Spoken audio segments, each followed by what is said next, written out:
जीवन अपना दृष्टिकोण दूसरों के साथ साझा करने के बारे में है।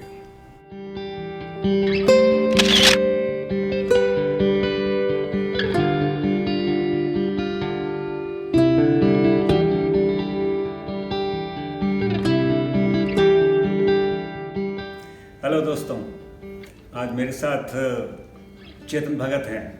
आप सभी जानते हैं कि ये एक राइटर हैं बहुत बड़े और कॉलम लिखते हैं, मोटिवेशनल स्पीकर हैं, उसके अलावा आजकल यूट्यूबर भी हो गए हैं।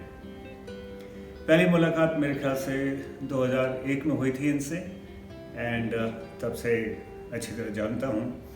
अच्छी बात यह है कि जब पहली मुलाकात हुई थी तो सुधा मेरी वाइफ, उन्होंने एक चीज़ इनमें बहुत ही इंटरेस्टिंग ऑब्जर्व करी थी कि वो जब भी घर में आते तो सुधा के पास, चाहे वो किचन हो चाहे कहीं भी हो, वहाँ जाके और बहुत क्यूरियसली कुछ न कुछ जानकारी लेना चाहते थे, सम स्टोरी।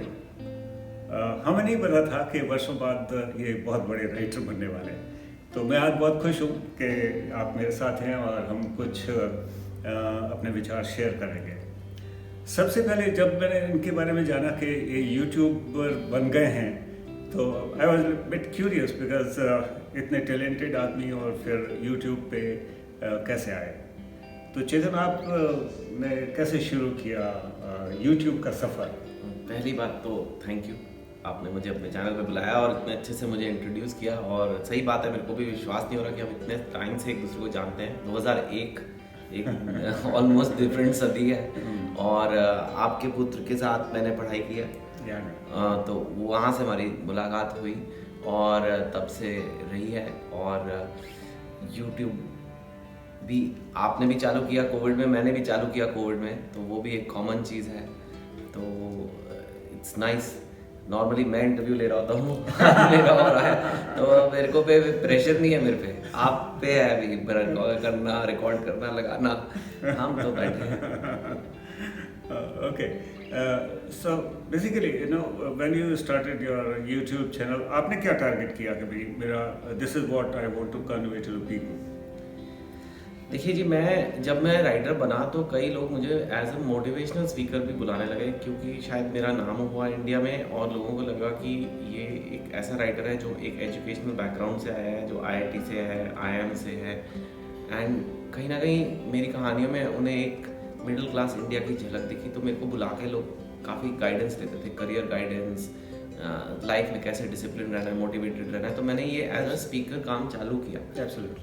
तो 10 साल मैं ये कर रहा था। 2010 भी क्या, 15 साल ही आप लगा लीजिए, 2007-8 से मैंने चालू किया ये और चलता रहा। लेकिन कोविड में सडनली सब बंद हो गया। Okay. और मैंने रियलाइज़ किया कि ना सिर्फ मैं लोगों को फ़ायदा पहुंचाता हूँ मोटिवेट करके, मुझे भी उससे फ़ायदा होता है। मैं मिस कर रहा था जाके मोटिवेशन की बातें करना, जाके लोगों को बताना कि ऐसे लाइफ में अपने आप को बेटर करो, क्योंकि पर कोविड में ऑडिटोरियम बंद और फ्लाइटें बंद, सब बंद। तो मैंने कहा क्या तरीका है, तो फिर मैंने कहा क्यों ना कमरे में बंद बैठ के चलिए यूट्यूब पे चालू करते हैं। और वो किया, उसका अच्छा रिस्पांस मिला और मुझे लगा ये फ्यूचर है। ऐसा नहीं है कि आपने फिल्में की हैं तो अब यूट्यूब नहीं। मेरे को तो लगता है यूट्यूब फ्यूचर है। फिल्में भी रहेंगी, वो अपनी जगह है, लेकिन फिल्में, टीवी वो सब रहेगा, लेकिन यूट्यूब एक ऐसी चीज़ है जहाँ पे आप हर टॉपिक का एक चैनल बना सकते हो, हर एक स्पेसिफिक बातें कर सकते हो जो आप और कहीं नहीं कर सकते। बिल्कुल, मैं आपकी बात से सहमत हूँ। अभी आपने कहा कि फिल्मों का, टेलीविज़न का एक्सपीरियंस, हाँ ये मैं मेंशन करना भूल गया। ये is of course big celebrity in these two areas also. तो उस बारे में तो आप बहुत जानते हैं। मुझे आप ये बताइए कि जैसे आप मोटिवेशनल स्पीकर हैं तो आपका टारगेट ऑडियंस कौन रहता है? यूथ रहता है या इससे जनरल थिंग? तो वैसे तो YouTube पे कोई भी मेरे वीडियो देख सकता है और देखते भी हैं, हर उम्र के लोग देखते हैं। लेकिन ज़्यादातर, मतलब अगर अब मेरे को तो डेटा भी मिलता है, 80 to 85% मेल है और 85 to 90% 18 और 34 साल के बीच है। तो यूथ ही हो गया। और यूथ लड़के जो मेरे को लगता है कि जो इंडिया के, मैं छोटे शहरों में जब जाता हूँ या बड़े शहरों में भी कई बार मैं देखता हूँ कि बहुत टैलेंटेड यूथ है, लेकिन उसकी जॉब लगी हुई है 10-15 हज़ार रुपये की। कोई होटल में है, रिसेप्शन पे, कोई कहीं है, वेटर है, कोई कहीं है, और वो लाइफ में ऊपर आना चाहता है और वो डिजर्व करता है। 15,000 से 20,000, 25,000, 30,000, हो सकता है अपना बिजनेस खोल के लाखों करोड़ों पे भी जाए, लेकिन उनको कोई गाइडेंस नहीं मिलती, उनको कोई बताने वाला नहीं है। तो मैं वो बनना चाहता हूँ। अगर आप मुझसे पूछें कौन है टारगेट, वैसे तो कोई भी देख सकता है, लेकिन उनके लिए है कि आप अपनी लाइफ में बेहतर करो अपने आप को। एग्जैक्टली मैं उसी सवाल पे आ रहा था एक्चुअली, कि आप एक क्या सटीक राय देना चाहेंगे, हालांकि टॉपिक बहुत बड़ा है, कि without dependency on the government service, क्योंकि गवर्नमेंट सर्विस लिमिटेड है, मान लो 100% जॉब भी दे दे सरकार जो उनके पास उपलब्ध है, फिर भी बहुत हमारा यूथ जो है वो बहुत बड़ी संख्या है और एजुकेटेड है, हाईली एजुकेटेड है, would say many of them. What would you like to convey?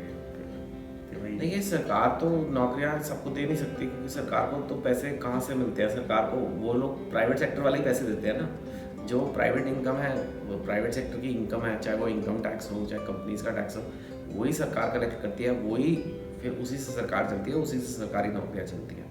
तो वो तो कोई और कमाएगा तो ही सरकार को देगा, तो ही सरकार भी हायर कर सकती है। और वो लिमिटेड नंबर है, वो लिमिटेड है, वो बहुत लिमिटेड है। और देखते ही हैं कि इतना ज़्यादा लाइक एक पोस्ट होती है, 25 पोस्ट होती है और लाखों एप्लीकेशन आ जाते हैं ऐसे। तो वो आई थिंक एक मेंटालिटी है। सरकारी नौकरी में को मैं नीचे नहीं करना चाहता, उसकी वैल्यू है, लेकिन जैसे कि आपने कहा वो सबकी लग नहीं सकती और ज़रूरत भी नहीं है। आप लोग बहुत अपॉर्चुनिटी है, आप अपने पे मेहनत करो और अपनी लाइफ को एक फोकस्ड वे में जियो कि मेरे को एक लक्ष्य है मेरा, कि मेरे को लाइफ में ऊपर जाना है, या मेरे को लाइफ में 1 लाख रुपए पर मंथ कमाना है, या मेरे को 50,000 की सैलरी चाहिए, या मेरे को अपनी बॉडी बनानी है। कोई भी लक्ष्य ड्रिवन लाइफ, गोल ड्रिवन लाइफ अगर आप जियोगे, अपने आप को इम्प्रूव करोगे, तो आप कहाँ से कहाँ पहुँचोगे। प्रॉब्लम ये हो रही है कि लोग डिस्ट्रैक्टेड हैं फ़ोन पे, यूट्यूब पे भी। अब यूट्यूब अच्छी चीज़ है, लेकिन यूट्यूब पे बहुत बेकार कंटेंट भी है ना, खुली जगह है, कोई कुछ भी लगा सकता है, तो लोग बेकार कंटेंट देखे जा रहे हैं। तो सेल्फ इम्प्रूवमेंट अगर आदमी करेगा तो उसको शायद सरकारी नौकरी की ज़रूरत ही नहीं पड़ेगी, वो खुद ही नहीं करेगा अप्लाई। ये वही लोग करते हैं जिनको लगता है सरकारी के अलावा कुछ नहीं हो सकता। ये गलत है। आप बहुत कुछ कर सकते हो लाइफ में, और करना भी है, और बहुत से एग्जाम्पल्स हैं ऐसे जो कहीं के नहीं थे, लोग कहाँ से कहाँ पहुँच गए। तो आप क्यों नहीं पहुँच सकते? काम करो अपना।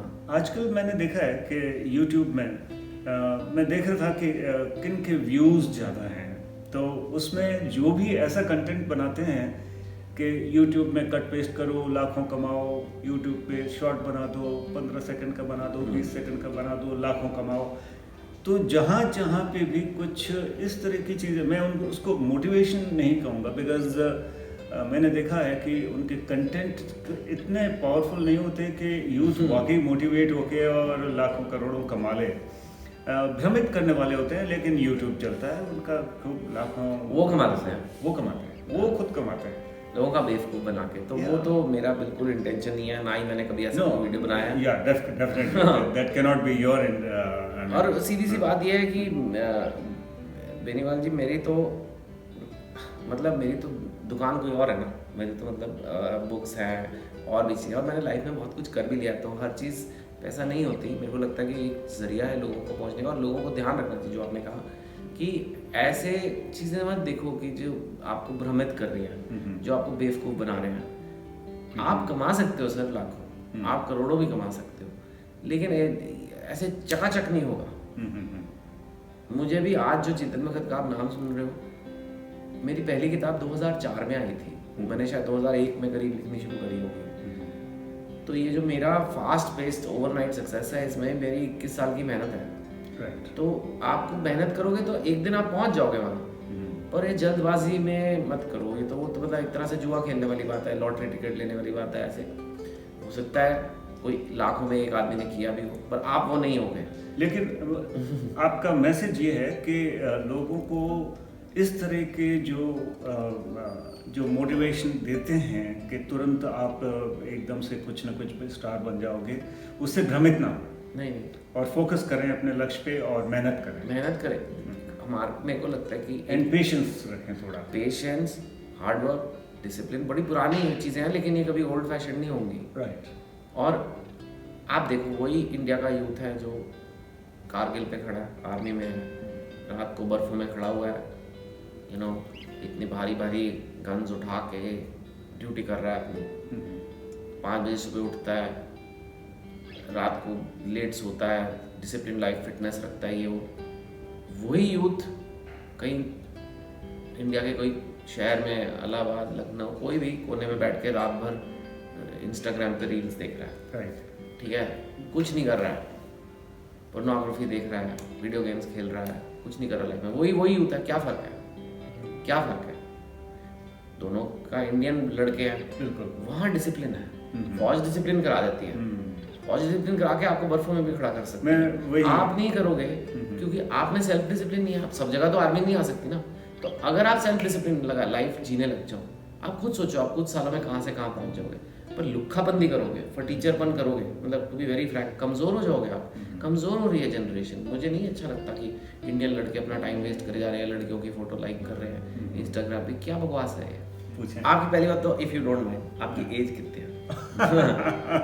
नहीं, बिकॉज वो इंस्पिरेशन है उसमें। मैं बिल्कुल माइंड नहीं करूंगा। I am running 74 now. तो आप यूट्यूबर कौन सी एज पे बने हो? मेरे चैनल का नाम है डॉग DSC 70।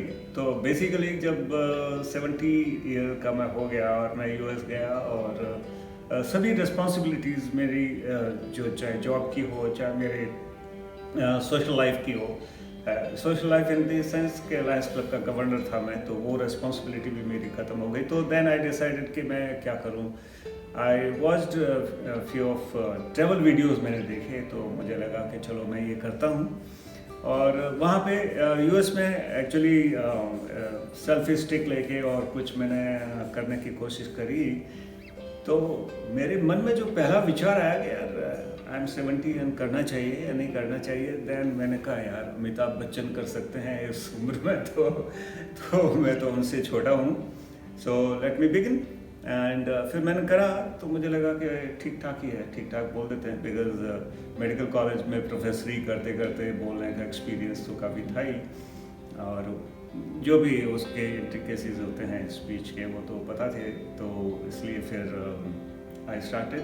लेकिन पहला मैंने रजिस्टर किया नवंबर 2019 में, and first video I released on mental health during Covid, that was in May, on 1st of May 2020। नहीं, ये तो बहुत अच्छी बात है। और मैं सबको तो एक तो मेरा लाइक मोटिवेशन रहता है स्टूडेंट्स को, लेकिन मैं कॉर्पोरेट्स के भी बहुत इवेंट करता हूँ, और वहाँ पे अक्सर लोग मिड 40s में होते हैं, 30s में होते हैं, और मैं देखता हूँ कि ऐसे बहुत से लोग हैं, मेरे बैचमेट हैं, यू नो, मैं आई एम 48 नाउ, सो हो गया ऐसे जी, अब तो हमने अपनी ज़िंदगी जी ली, अब एक तरह से लाइफ से वो निकल चुके हैं बाहर, मतलब यू नो अभी क्या है, अब तो बच्चों का टाइम है, अब हम क्या कुछ नया करेंगे, अब तो ठीक है सेटल हो गए, अब हम ऐसी बातें करते हैं, और मेरे को बहुत मतलब इरिटेशन होती है एक्चुअली। और मैं सबको कहता हूँ कि यार तुम जिंदा हो ना यार, तुम जिंदा हो तो कुछ करो, मतलब मर गए क्या, तो मर जाओ फिर। अगर तुम्हारी लाइफ लगता है तुमने अपनी लाइफ जी ली है, लाइफ तुमने जी नहीं है। मेरे को तो लगता है 40s के बाद तो लाइफ बहुत अच्छी हो जाती है, बिकॉज जैसे आपने कहा रिस्पॉन्सिबिलिटीज खत्म है, आप अगर अपनी हेल्थ का थोड़ा ध्यान रखो, then you have the world is open to you. And I think असली मोटिवेशन ये है कि at age 70 someone is becoming YouTuber. लोग 17 साल में यूट्यूबर बनते हैं, यू नो, टीनेजर्स यूट्यूब करते हैं। मैं जब बन रहा था, I became at 47 and I was thinking I'm too old for this. I am too old for this. But now you are 70 and doing it. So it's very inspiring to me. मुझे लगता है ये दुकान मेरी 70 साल तक भी चलेगी। 70 की बियॉन्ड चलेगी ना? चलेगी ना सर, क्यों नहीं चलेगी, ऑफ कोर्स चलेगी। एंड आप जो भी ये देख रहे हो वीडियो, पता नहीं कौन देख रहा है, आप अगर आप देख रहे हैं तो प्लीज़ कमेंट में डालिए कौन देख रहा है, आप कौन से शहर के हैं, कितने साल के हैं, लेकिन you must live your life की भाई एज अ वैल्यूएबल थिंग, कि एक लाइफ आपको मिली, आप जिंदा हो, चल फिर रहे हो। ये मत सोचो कि सब कुछ बच्चे हैं, I mean nothing wrong with that, I love my kids a lot, but India में ये टेंडेंसी है लोगों में बहुत ज़्यादा, सब बच्चे बच्चे बच्चे करते रहते हैं, रिश्ते नाते ये वो, अपने लिए नहीं जीते, and that is the first problem. अब मैं आपको क्या मोटिवेशन दूँ, क्या टिप्स दूँ, आप अपने लिए जी नहीं रहे हो, आप करोगे हाँ सही कह रहे हो सर, आप मेरे को करना चाहिए सर, ये अच्छी बात है, लेकिन मेरे बच्चे, लेकिन मेरी सास, लेकिन मेरे बहू, लेकिन मेरे, अरे यार ये तो कभी बंद होगा ही नहीं, अपने लिए कब जियोगे? बिल्कुल सही बात है। मैं बेसिकली आपने ऐसे ये आपने 70 में रियलाइज किया, ये बहुत जल्दी रियलाइज कर लिया? बेसिकली फोकस अभी तो मैं ट्रैवल पे कर रहा हूँ, लेकिन हेल्थ के कुछ कुछ बीच में रेलेवेंट टॉपिक्स होते हैं, तो मेंटल हेल्थ का मुझे बताओ, Yeah. क्योंकि बहुत मिसअंडरस्टूड चीज़ है। हाँ हाँ। कई लोग सोचते हैं कि मेंटल हेल्थ है कि पागल है। इंडिया में एक तो ये ऐसे हो जाता है, पागल है। मेंटेनिंग हेल्थ का मैं बता दूं, मैं I am diabetic since almost 40 years now, and my CABG जो कार्डियक बाईपास है, कोरोनरी बाईपास, वो 2001 में हुआ था, so almost now 21 years. And लेकिन दवाई लगातार लीजिए, डॉक्टर को लगातार दिखाइए, ये दोनों बहुत ज़रूरी चीज़ें हैं। उसके अलावा जो हेल्थ की मेंटेनेंस का जहाँ तक बात है, तो सुबह मेरा करीब 1.5 घंटा, 1.25 घंटे योगा एंड एक्सरसाइज में लगता है, जिसमें प्राणायाम भी शामिल है, और उसके अलावा कम से कम 45 मिनट्स टू 1 आवर का मेरा वॉक होता है daily. So that's how I maintain my self actually, and control diet of course. तो ये कुछ बातें मोटे तौर पर। आई मीन लोग क्यों नहीं समझ पाते, आपको लगता है सबसे बड़ी प्रॉब्लम क्या है लोगों को? कि जैसे मतलब लोग जानते हैं कि समोसे नहीं खाने जाना है, गुलाब जामुन नहीं खाने, लेकिन पार्टियां हो रही हैं, दिवाली हो रही है, कुछ भी हो रहा है, तो लोग ऐसे लाइक आप उनको क्या कहना चाहेंगे? वो जो लोग कहते हैं कि यार जी लो, अपनी लाइफ है, जियो, एंजॉय करो, ये क्या बकवास है? नहीं, तो लंबे समय तक जिएंगे तो ज़्यादा एंजॉय करेंगे। एंड जैसे मैंने कहा, आपको अपने आप को समझना पड़ेगा कि आपकी क्या रिक्वायरमेंट है, क्या आपकी ज़रूरतें हैं, एंड फिज़िकली फिटनेस के जो हैं, बेसिकली जो आपकी दवाई है, आपका खाना है, आपकी एक्सरसाइज है, ये 3 चीज़ें हैं। And at some point of time आपको सब चीज़ें अपने दिमाग से निकाल देनी चाहिए। Like me, you know, everything is fine, मेरे सब बच्चे वगैरह सेटल हैं, तो मुझे फालतू के क्यों टेंशन लेने हैं? So I should live my own life the way I like. यदि आप उस तरीके से जिएंगे तो डेफिनेटली एक अच्छी लाइफ जी पाएंगे। सो मेरा मैसेज यही रहेगा कि इन 3-4 चीज़ें जो मैंने बताई हैं, आप उन पे फोकस करें, अपने इंटरेस्ट को ज़िंदा रखें, और हमेशा वो काम करें जो आपको अच्छा लगता है। हम दूसरों के बारे में सोच के शायद बहुत लंबे समय तक जी लिए अपनी रिस्पॉन्सिबिलिटीज़ पूरा करने के लिए, अब अपने लिए भी जिए तो अच्छा रहेगा। So that is what. एक सवाल मेरा और है, जाते जाते मैं आपसे पूछना चाहूँगा, और वो ये है कि एक मुझे जो चीज़ अपने भारतवर्ष के लोगों को मैसेज हमेशा मैं देना चाहता हूँ, ड्यूटीज़ वर्सेस रिस्पॉन्सिबिलिटी। जी, we always lack in responsibilities, हमारी ड्यूटीज़ के बारे में। हमको ये तो पता है कि हमको सरकार से ये चाहिए, वो चाहिए, हमारा ये अधिकार है, वो अधिकार है, लेकिन कर्तव्य के प्रति हम आगा नहीं हैं। That pains actually। हाँ जी, देखिए कोई भी घर सिर्फ प्रिविलेजेस, आपके पास सिर्फ मतलब हक है आपके उस घर में, आपके घर आए, आपका हक है कि आप उसमें बैठो, जो मर्जी कपड़े पहनो, कहीं बैठ जाओ, लेट जाओ, जो आपका घर है। लेकिन आपके कुछ कर्तव्य भी हैं उस घर के, मतलब आपको घर को साफ भी रखना है, आपको थोड़ा उसका सेफ्टी का रखना है, अगर कोई चीज़ ख़राब हो गई तो उसकी मरम्मत करनी है, तभी वो घर चलेगा अच्छे से, तभी वो परिवार चलेगा अच्छे से, कोई ना कोई तो वो काम करेगा।